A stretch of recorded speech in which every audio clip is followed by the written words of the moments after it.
তাহলে চলো white sauce পাস্তার রেসিপিটা শেয়ার করে নিই।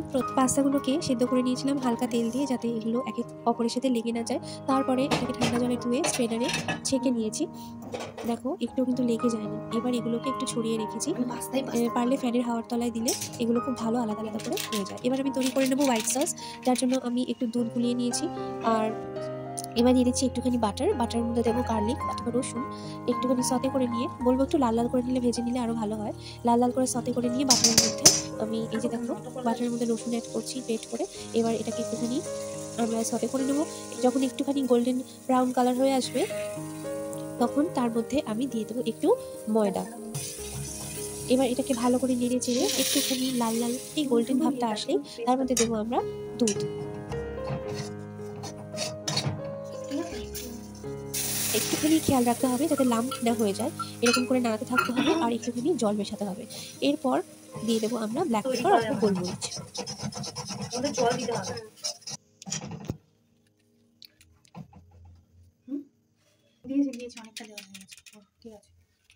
হোয়াইট সস পাস্তাটা পরিমাণ মতো রেডি হয়ে গেলে সেটাকে আলাদাভাবে রেখে এরপর আমি ভেজে নেব সব রকম সবজিগুলো। ভেজিসগুলো তোমরা অল্প তেলেও ভাজতে পারো, আবার যদি পারো তার মধ্যে একটু বাটার অ্যাড করলেও করতে পারো। আমি এখানে কিন্তু আলাদা করে অনিয়ন গার্লিক দিইনি, যেইটুকুন গার্লিক দিয়েছি সেটা গেছে হোয়াইট সসে। এখানে আমি পাস্তাতে কোনো রকমের অনিয়ন গার্লিক ইউজ করি। এই দেখো আমি এখানে হোয়াইট সসটা আরেকটু ফুটিয়ে নিচ্ছিলাম। এরপর সেদ্ধ করে রাখা পাস্তাগুলো আমি ভেজিসের মধ্যে অ্যাড করে নেবো।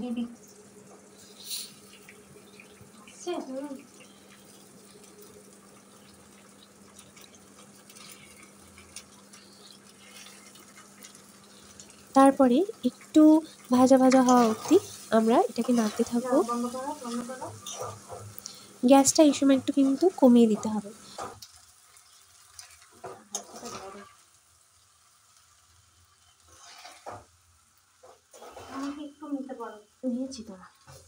তা না হলে নিচের দিকের পাস্তাগুলো লেগে লেগে যেতে পারে।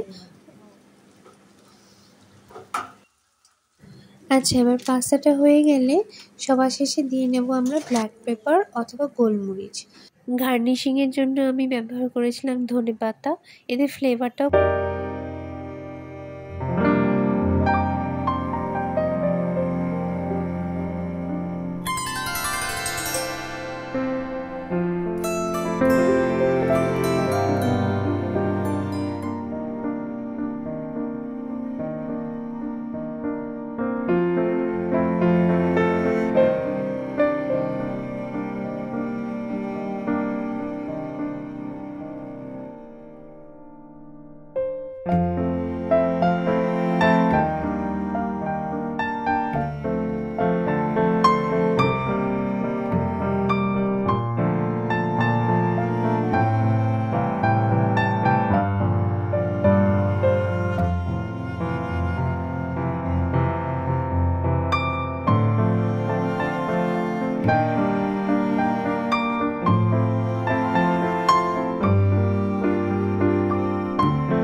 আচ্ছা, যাদের জন্য আয়োজন তারা চলে এসেছে, মানে আমি যেই বাড়িতে থাকি সেই বাড়ির গার্ডিয়ান কাকু কাকিমা, যাদের আজকে 36 বছর পূর্ণ হলো ম্যারেজের।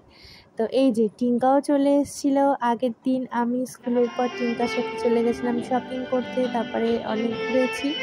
আর এই দেখো কেক কাটা হবে, তাই সব রকম প্রিপারেশন নেওয়া হবে। আসলে পুরোটাই একেবারে সারপ্রাইজ ছিল ওদের কাছে, আর প্রচণ্ড লজ্জা পাচ্ছিল, বলছিল কি হবে এসব করে। তো আমি মনে করি life is very special and unpredictable as well. So live in the moment and make your loved one feel special. আমি কনফিডেন্স পাচ্ছি না, পড়ে যাবে।